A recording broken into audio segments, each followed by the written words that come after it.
कभी आपको गायक होने का या गायिका होने का, अभिनेत्री होने का, डांसर होने का, भोजपुरी इंडस्ट्री में काम करने का अफसोस हुआ?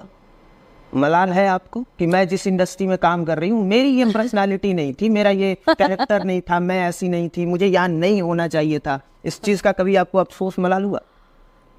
अफसोस हुआ था। और वो अफसोस तभी आता है जीवन में जब आप बहुत तकलीफ में आते हैं, और हर इंसान के इसमें ऐसा फेज आता है हर किसी के लाइफ में। तो वैसा आया था 2000 आई थिंक 17-18 की बात है। फिर लगता था कि भाई कोई भी उठ के कह दे रहा है कि इसको हटा दो, कोई भी कह रहा है इसको रख लो, नहीं इसको हटा दो भाई, अभी पैकअप करो। तो ये तरह तरह की बातें जब होती थी तो लगता था कि यार वेयर एम आई, मतलब मेरा तो कोई वजूद ही नहीं है।